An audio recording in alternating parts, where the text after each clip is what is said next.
Mayor Hyderabad Kashif علی شورو کی جانب سے Hyderabad business community, civil society, منتخب نمائندگان کو بلدیہ اعلیٰ حیدرآباد کی 2 سالہ کارکردگی پر بریفنگ کا انعقاد کیا گیا۔ اجلاس میں town chairman Mustafa Bilal Sheikh, deputy commissioner Hyderabad Zain ul Abidin Memon, municipal commissioner Zahoor Ahmed Lakhan, chairman Dargah Abdul Wahab Shah Jilani trust Haji Gulshan Elahi, Qari Ahmed Ali Saeedi, town chairman Taj Wali Khan, Manthar Jatoi, Umair Chandio, Hyderabad chamber of commerce and industry کے احسن ناگڑ، وومن چیمبر کی فاؤنڈر صدر شکیلہ غلام رسول، سنی تحریک کے عمران سہروردی، جے یو پی کے غلام سرور امینی، رضوان شیخ، ینگ ڈاکٹرز ایسوسی ایشن کے صدر doctor Roshan Chandio, doctor Arsalan Mahmood, young social welfare Qasimabad کے عامر جوکھیو، حیدرآباد ٹرانسپورٹ کے اسلم دیسوالی سمیت صرافہ بازار، چوڑی مارکیٹ، اناج منڈی، سبزی منڈی، حالہ ناکہ، شاہی بازار، کلاتھ مارکیٹ کی انجمنوں کے عہدیداران، ہوسڑی، ٹنڈو جام، قاسم آباد کے مختلف بازاروں و مارکیٹوں کی انجمنوں کے عہدیداران، سول سوسائٹی کے اراکین سمیت دیگر منتخب نمائندگان، علماء کرام و مشائخ،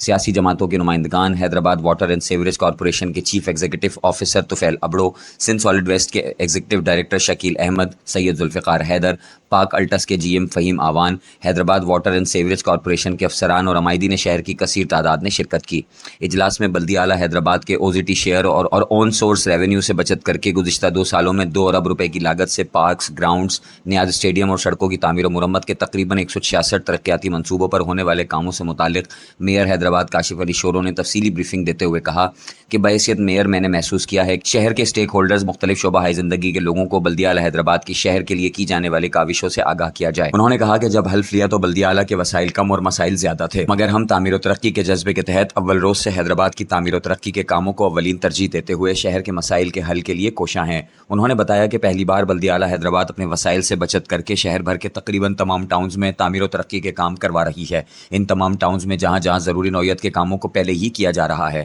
شہر میں سیوریج لائن اور پینے کی لائنیں خراب تھیں جنہیں بہتر بنانے کے لیے واسا کو اپ گریڈ کرنے کی ضرورت تھی۔ میں نے ذاتی کوششیں کر کے وزیر اعلیٰ سندھ سے ملاقاتیں کی اور اسے اپ گریڈ کر کے کارپوریشن بنوایا اور اس کی گورننگ باڈی بھی تشکیل دی گئی، جس نے اجلاس کر کے ان مسائل پر غور و خوض کیا اور اپنی تجاویز سی او کو دیں۔ حسین آباد میں ویلٹر پلانٹ کا افتتاح کرایا اور کوٹری ٹاؤن اسٹریم سے لائن لگوا کر وہاں قلت آب کا مسئلہ حل اور اسے مزید آگے بڑھانے پر کام کر رہے ہیں۔ انہوں نے بتایا کہ حیدرآباد ماسٹر پلان پر بھی کام کیا جا رہا ہے۔ حیدرآباد کا انفراسٹرکچر زبوحالی کا شکار ہے، اس کی بہتری کے لیے بھی کوشاں ہیں اور ایسا انفراسٹرکچر چاہتے ہیں جو کم از کم 50 سال تک چلے اور عوام الناس کو قلت آب، سیوریج اور دیگر ضروریات کے حوالے سے دشواری کا سامنا نہ کرنا پڑے۔ بلدیہ اعلیٰ حیدرآباد کے ساتھ ساتھ میئر کاشف شورو نے بتایا کہ بلدیہ اعلیٰ حیدرآباد کے ساتھ ساتھ میری کوشش ہے کہ یونین کمیٹیز بھی تعمیر و ترقی میں بہتر کردار ادا کریں۔ اس ضمن میں پیپلز پارٹی کی اعلیٰ قیادت اور وزیر اعلیٰ سندھ سے درخواست کر کے فنڈز 5 لاکھ سے بڑھا کر 12 لاکھ کروا دیے گئے ہیں۔ شہر کے 9 ٹاؤن میونسپل کارپوریشن کے او زی ٹی شیئرز کو بڑھوانے کی بھی کوشش کی جا رہی ہے تاکہ ٹاؤنز کو بھی ان کے پیروں پر کھڑا کیا جا سکے۔ انہوں نے مزید بتایا کہ بلدیہ کے وسائل سے نیاز اسٹیڈیم جو مکمل طور پر خستہ حالی کا شکار ہو چکا تھا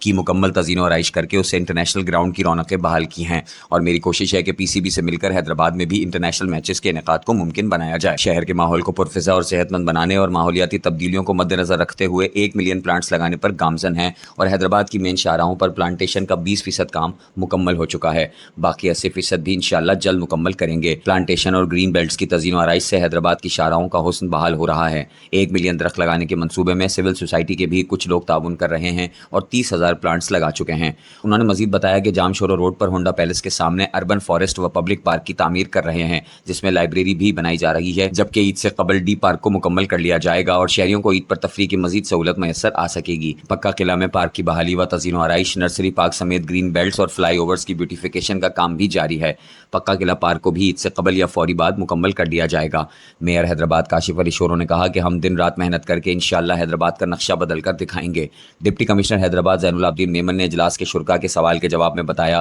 کہ رانی باغ کا تقریباً 5.5 ارب روپے کا پلان ہے جس پر پبلک پرائیویٹ پارٹنرشپ پروگرام کے تحت کام کیا جائے گا اور اسے 2025-26 میں انشاءاللہ مکمل کر دیا جائے گا، جبکہ بے نظیر بھٹو فلائی اوور کے حوالے سے بھی کام کر رہے ہیں۔ اجلاس کے شرکاء نے اپنے اپنے علاقوں سے متعلق مسائل پیش کیے جنہیں میئر حیدرآباد نے اور موقع پر ہی احکامات جاری کیے۔ اجلاس میں حاجی گلشن الہی، صدر جماعت اہل سنت حیدرآباد قاری احمد علی سعیدی، سنی تحریک کے عمران سہروردی سمیت دیگر نے میئر حیدرآباد کے اقدامات کو سراہا۔ اجلاس میں شرکاء کی جانب سے شہر میں نئی نسل میں بڑھتے ہوئے گٹکا و مین پوری کی روک تھام کے حوالے سے پیش کی جانے والی تجاویز پر میئر حیدرآباد نے منشیات کے خلاف اقدامات کے حوالے سے اپنا کردار ادا کرنے کی بھرپور یقین دہانی کروائی اور بڑھتے ہوئے رجحان کے خاتمے اور شہریوں میں آگاہی کے سلسلے میں ایک مشترکہ واک نکالنے کی بھی تجویز پیش کی گئی۔